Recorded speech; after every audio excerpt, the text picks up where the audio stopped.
It's always a great pleasure to have Sonali Basak from Bloomberg here on our stage.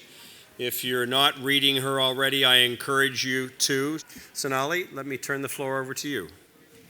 This is Brennan Hofstetter of Generational Capital Markets, Harvey Fine of Maris Global Capital, and Cesar Anquillare, who's the Chief Executive Officer of Winchester Capital, which was formed by the Harriman family office of Brown Brother Harriman.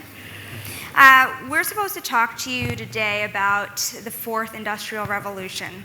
And so I figured the best place to really start is if we really think we're even in one. I'll leave that to my panelists to discuss, but do we really have the technological change today that matches the first, second, and third industrial revolution, which really kick-started new economies? Is that anything that you're seeing in the market right now, Brennan? Sure. So Generational is representing hundreds of privately held clients in the merger and acquisition advisory space, and they're in the mid-market. And I would estimate that 80% of our client companies in the last 3 years have made investments in IT and software and cybersecurity, things of that nature in the million-plus range and quite a bit higher. And so for those companies, very much so. You know, it's become transformative. I would say a portion of our client companies have not made that type of investment, and they're either getting left behind in the marketplace or more difficult to generate buyer interest, certainly more difficult to get through a due diligence process. And for many of those, I think, frankly, they may be relying on the buyer to be able to align with a larger company and able to address those needs. Harvey, are you seeing people make the technological investment that they really need to kickstart growth, and where? Yeah, I think you posed an interesting question, and I do think it is, from a value creation perspective, similar to the previous revolutions, but maybe even more so from labor perspective, from a geographical migration, from business model perspective. I'm not sure if the technology yet is that innovative, but the disruption is pretty innovative, and I'll give you a couple examples of that. So I'm doing something similar to what I was doing at Fosun, right? Investing in primarily cash flow producing niche market leaders that we think can grow in China. But because the multifamily office that I work for, they're very tech oriented, so they also want to kind of promote a digital value add. And we're seeing a lot of companies wanting to tap into that value add from China. Because in China, I think the tech revolution, whether it's, maybe I should say it's the digital revolution more than the technology revolution, far exceeds what it is here. I mean, there's over 600 million mobile internet users there, which is twice the total population of the US. So people want to tap into that, and they don't know how to do it. So it is a industrial revolution or new revolution, but I think the way it manifests itself is going to be different than what we've seen in the past, both from a geographic perspective and from the type of companies that are going to be disrupted. In the Industrial Revolution, certain companies that were, Fortune 100 companies fell off the wayside and were replaced by other ones. I think we're starting to see that now too.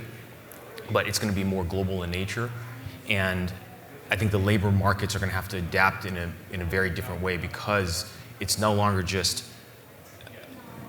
labor migration within the U.S., but it's labor migration globally. And are you finding the same thing that Brennan was saying, that if companies in the U.S. have not made the necessary changes that they've needed to make, are they kind of lost in the M&A market, or are Chinese companies willing to invest in them as well?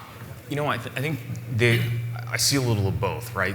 They certainly are suffering from a valuation perspective, but they're also likely to get gobbled up because there is, in China, a big thing that they talk about in the digital world is O to O, online to offline. So you have these very, very strong online companies that have valuations that are far superior to most private companies in China, but they don't have the bricks and mortars, they don't have some of the brands that they're looking for. So they're willing to acquire those, and the ones they're looking to acquire are probably ones that haven't had that technological innovation, so they can acquire them at better valuations and then translate that technology, the know-how into their and distribution into their ecosystem, so they can match their customers with the brick and mortar or with the brands that they don't have themselves. So if you don't have fantastic technology, you have to have a wonderful brand or great real estate? That's right. That's right. Cesar, what about you? I know you see a lot of inbound, deals from the UK. You were saying, correct? Yes. So, what are companies and investors looking for from there? I mean, at Winchester, 100% of our work is cross-border because we're a specialized boutique. And I think the most interesting response to your question, are we in the fourth industrial revolution, is yes, we are, maybe even the fifth. But it also, as opposed to just cross-border, is cross-industry. So for example, on IT and fintech, we received a mandate from a European insurance company. Why are they interested in IT and fintech? Because long-term, the prognosis is that technology will make more money and new insurance policies will be written because of the advent of sensors and other technologies. There's much more predictive maintenance. So therefore, the long-term effect is that the cost of policies, because of technology, may in fact go down. So profits have to be derived elsewhere. And I think this is a fascinating part of our evolving state of technology, that traditional industries like insurance, that we've all banked upon, 20 years from now, may be a completely different state of play because technology will transform them. Are people kind of kissing a lot of frogs, right? I mean, Sorry? Are people kissing a lot of frogs here, I'm wondering? Because you're seeing, especially in insurance technology and fintech, there's millions of dollars consistently pouring into the market. And I'm wondering, are people making the right investments? Are they finding that it's better to build things in-house themselves? How much are they really spending on new technology, and how much of it is actually working, are you finding from clients? I think, do you want me to answer that? Yeah. Or sure. I think that there are many frogs, but very few princes.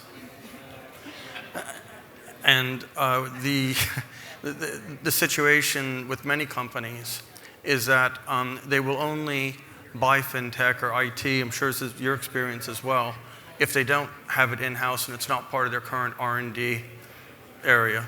Larger companies also do not want to have an adverse impact on retained earnings. So what they try to do is economize by buying technology which is in a proof of principle or significant development stage. And by sort of buying it in its proof of concept, they gain greater economies than it would have cost them out of their R&D budgets to do it from the start. What I actually see happening, and we've seen it in many deals, is there's going to be a rise in strategic joint ventures, where in the past, accounting principles, people have always been very concerned about buying 20 or 30%, as you guys know as well, because with GAAP, people don't want to consolidate losses, particularly with emerging companies that are R&D companies. So there's going to be many more strategic joint ventures where you have valid technology transfer, but there's a tremendous advantage to the larger corporate strategic partner by, in essence, not classifying it as venture capital. It's development capital, which gets their product or their service quicker to market. Harvey, how about from your perspective, are people overspending on technology, do you feel like, at the moment? I think they could be. I think one of the challenges that I see in the marketplace, and this includes my own investments, is in the past when you look at people acquiring technologies, they had business development or corporate development staff that were engineering or IT background, right? So Cisco would have a team that they would evaluate the technology and know how to integrate it. I think the challenge is because technology covers all industries, that these corporate acquirers are trying to make these same acquisitions, but the people that are doing it for them don't have an understanding of the technology. And even if they do, there's been no precedent as to how that technology is going to impact their own business.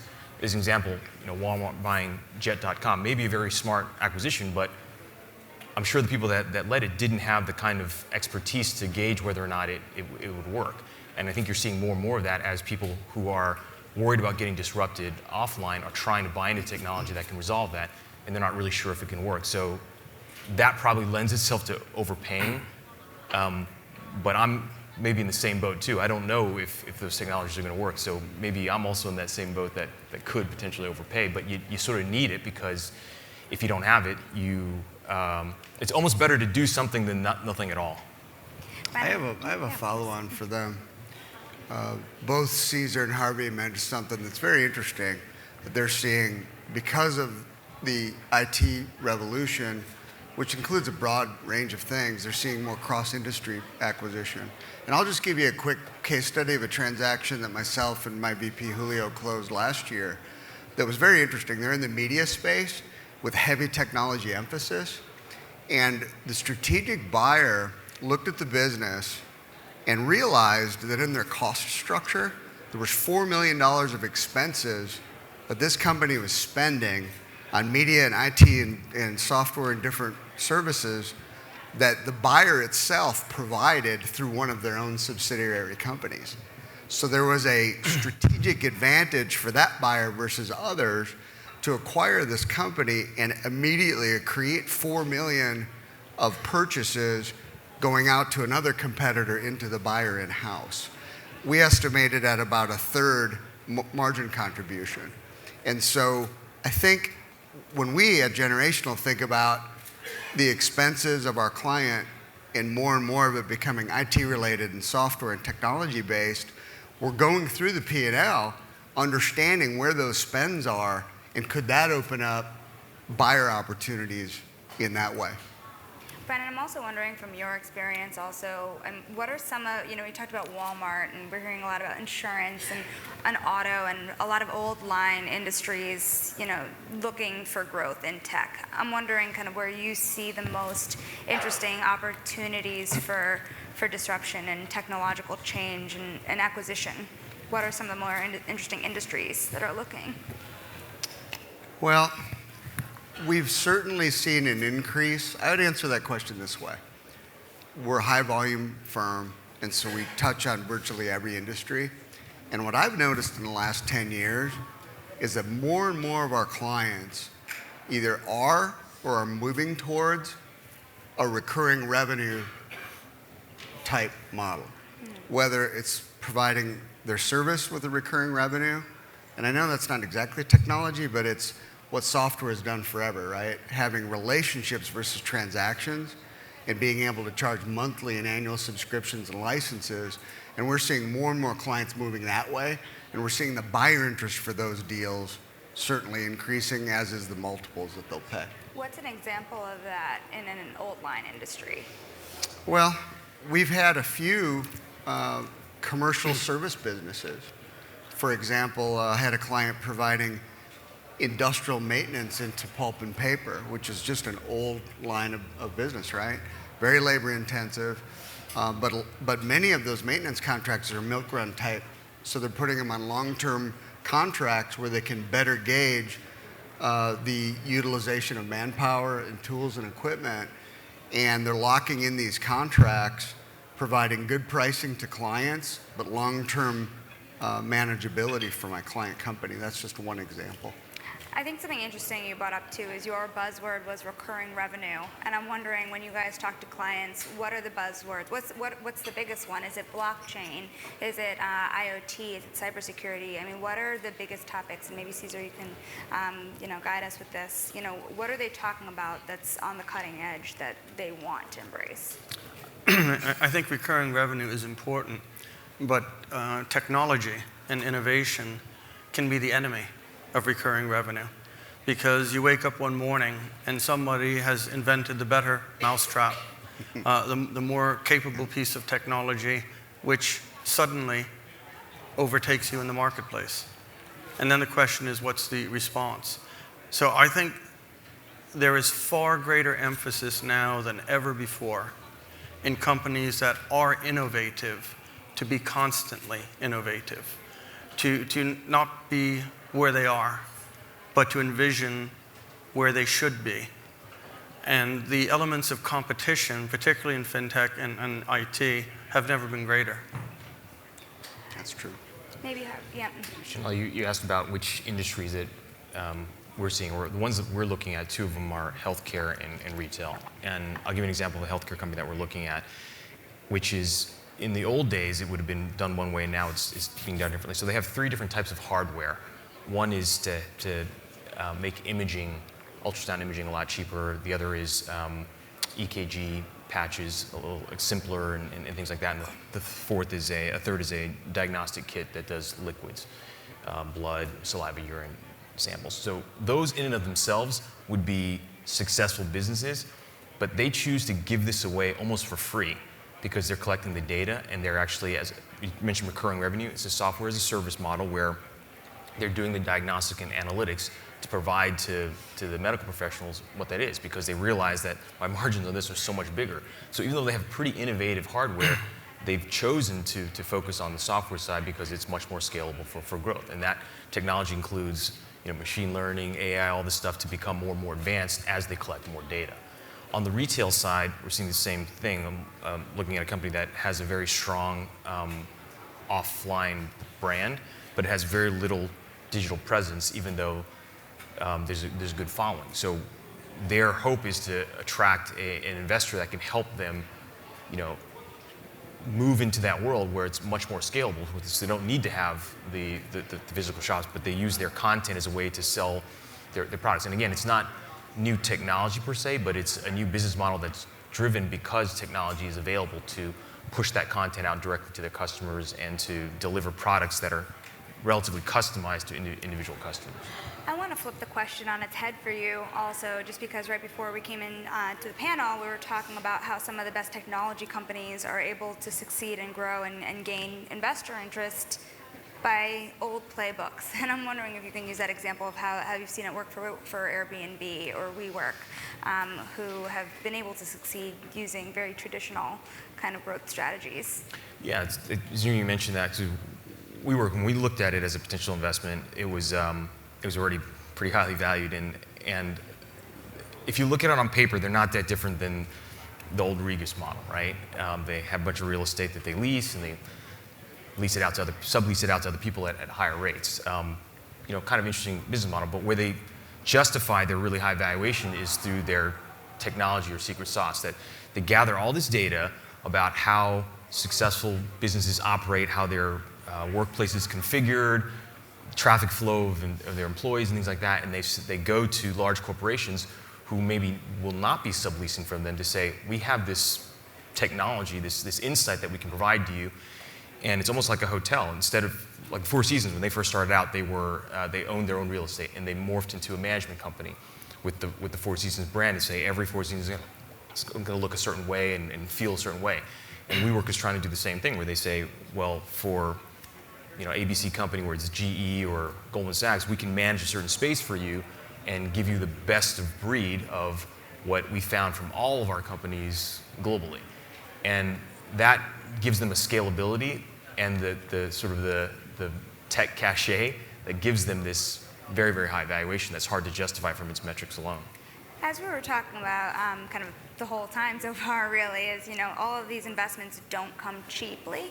And I'm wondering, given that all three of you have such different backgrounds with family offices and with private equity firms, and, we were talking a bit about foreign investment as well, where is the investment of tomorrow coming from? I mean, where is it from family offices mostly? Are we going to see more private equity firms behave a little more like technology firms, right? Or venture capitalists?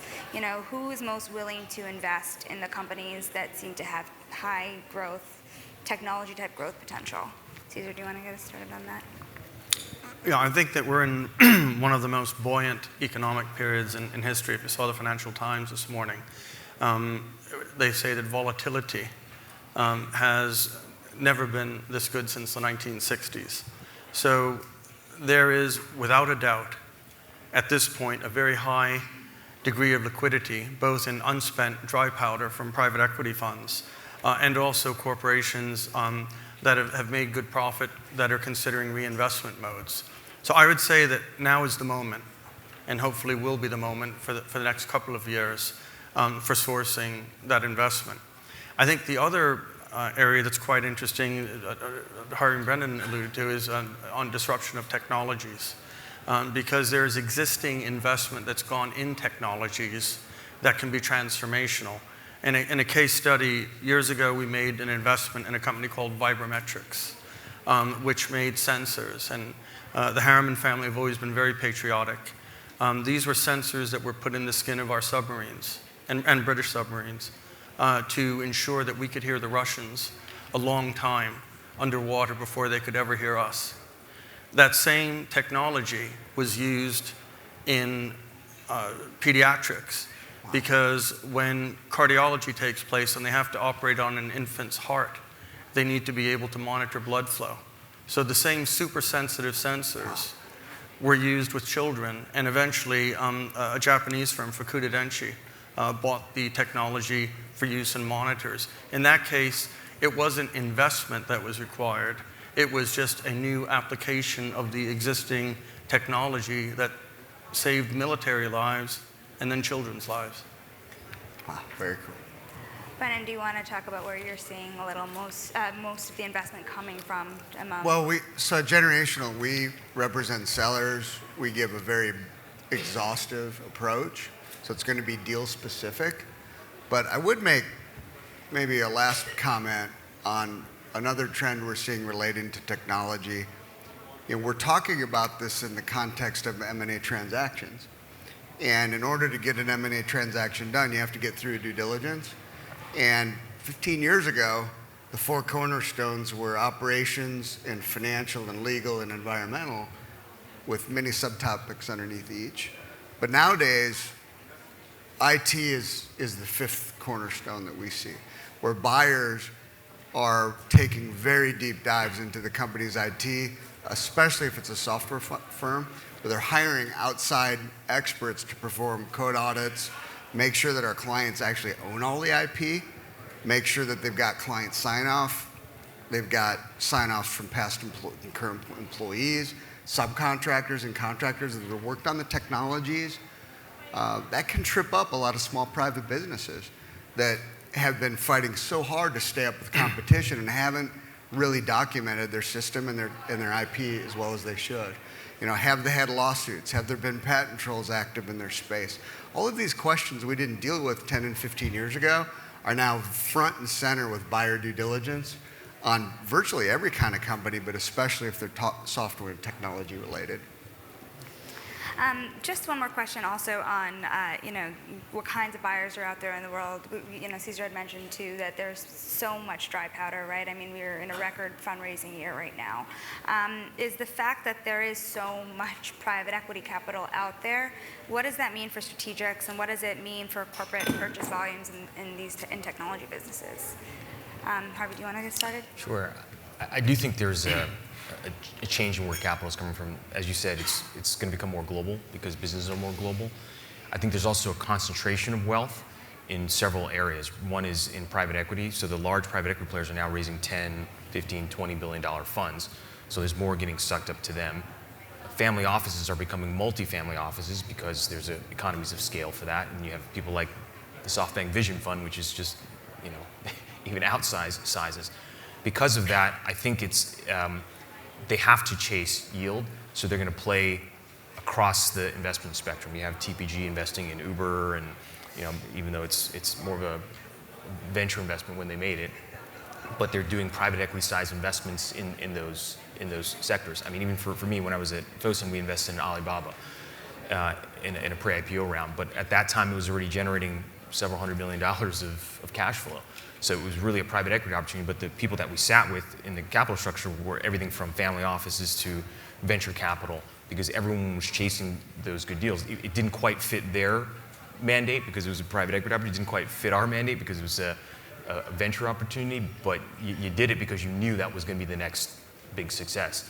So I think people are going to be less pigeonholed into their silos and more to deploying capital in areas that are disruptive because technology is becoming so disruptive across all channels. With that said, also, I'm wondering if this means that, I cover boutique banks actually at Bloomberg, and we hear a lot of commentary about how people have been very hesitant to buy things in public markets with valuations being as high as they are. Wondering if this is a concern you have. You guys painted a pretty bright picture about the economy so far. So wondering, how long is this going to last for? And, are people going to keep on waiting as the market just keeps on grinding higher? I'm going to get us started on that, Caesar. Make hay while the sun shines.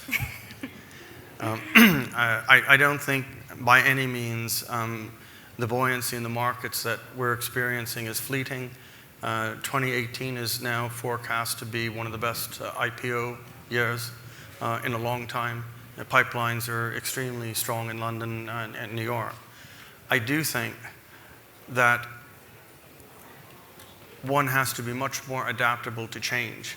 And to get back to your earlier question on private equity versus strategics, well, the change that we're seeing in the M&A marketplace now is that in years past, you would never think of contacting a private equity group if there was a solid fit with a strategic target, because synergies would always give you greater valuation for the strategic.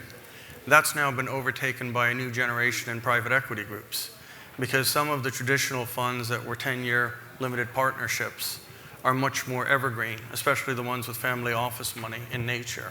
So therefore, they can pay a competitive value for the same asset because their holding period is longer. And you may well find that the return on investment cycle inside some of the strategics is actually shorter than the longer-term private equity thinkers that may be able to take lower return for a longer period of time but higher growth.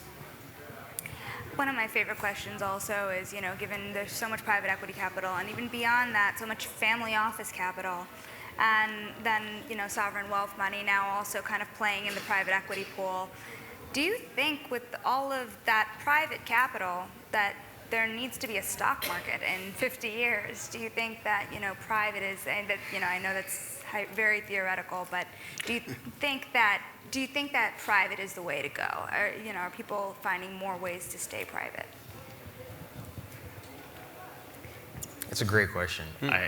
I'm a little biased because my entire career has been in private markets, but I do think there's always going to be some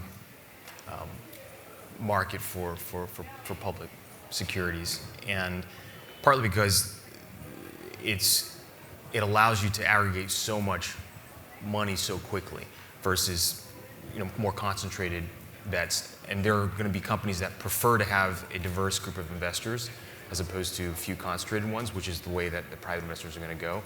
I do think it could delay the time for people to go public, but keep in mind that because of the tech boom, that time to IPO has been compressed maybe artificially to begin with. So maybe it'll reset back to where it should be, where companies are going public when they're really ready for being public. And the second thing is, maybe the public markets will be different than we envisioned it, whether it's Bitcoin or more direct as opposed to through the traditional exchanges. I think maybe that's more likely, but I do believe there's going to be some market for both public and private, even in 50 years in the future. Brendan, are you finding clients want to stay private more often? The hurdle to go public because of Sarbanes-Oxley and just the costs have caused it in my career to where companies that are considering sale or potentially go public really don't have that choice now to do it cost effectively. And so I too am biased working in the private side. I think there'll always be public marketplaces, but the hurdles to achieve that are just so much different and higher than they were in the past. Caesar, are you finding that your clients are saying similar things? Yeah, I think that many of our clients are much more long-term in vision. For example, we just recently did a study of the different capital markets. And if you take the London stock market, the LSE, the New York market, the Amex, and you combine all the UK American ones, you'll find that the gross market capitalization is still about 3 times the size of the Chinese markets, but that the growth in the Chinese markets is coming up much more quickly. The reason for that also in part is that one has to differentiate value realization from capital raising. What's great about going public, particularly if it's in the minor markets, is that people know there's a standard of accountancy and compliance, so that if they're investing on a real growth shot, that at least there's compliance to a minimum standard, even in foreign and emerging capital markets, to be able to make a bet. I think that private companies are still disadvantaged because they will tell you that they have the greatest invention since sliced bread. They will go out and say, well, look, this, and I'm sure you've experienced it, this particular technology is worth 500 million. Oh, and by the way, we haven't made a sale yet. It's still much more frothy with risk, whereas at least the future of capital markets, I think, is very secure. But what I think we will find is that the capital raise aspect, SPACs, for example, have been very much up in popularity. Right? The capital raising aspect will become increasingly important over the next few years. I had asked earlier, but I'd really like to get some more specifics too about when it comes to technology, what that means to your clients. Right before us, we had a panel on Bitcoin and blockchain, correct? So I'm wondering, is this something your clients think about, and in what capacity? And I know they're two very different things, right? One is the currency versus the underlying technologies, but what are they talking about? Yeah, honestly, just speaking for generational clients, Bitcoin and blockchain may come up in conversation with a few, but taxes are much more on the mind of small private business owners. And while M&A is at peak periods, we're targeting 100 closed transactions this year, which will be a record. We hope next year is the same or higher. But right now, we've got some clients that have pushed the pause button, not because they're concerned that tax rates will get cut deeply, they're just uncertain. And especially transactions that have a high component of the assets made up in the valuation of the business. To the extent that you transact an asset sale versus stock, that could mean significant savings if in fact tax changes were affected. So right now, at this moment in time, there are a few transactions that are on hold waiting for the outcome of that. So people are thinking about Washington more than Silicon Valley still. Our clients are. I think in the U.S., cautious optimism reigns. However, and also obviously in Britain because of Brexit. What's been really interesting is the number of internal transactions investing in fintech and innovative technologies within Britain itself. I mean, we are now 3 times the valuation inside the UK. 60 billion will be done in deals this year versus 23 billion in the UK internally last year. From a global perspective, 3.2 trillion is the deal number, dollars, for 2018, which is now forecast. And if you talk to the pessimists 2 years ago who were taking telephone calls from their windowsills, they would have told you in a post-Trump era that volume would be going down, but it's not. It's going up. How about you, Harvey? What's the number one thing people are talking about, if not Bitcoin?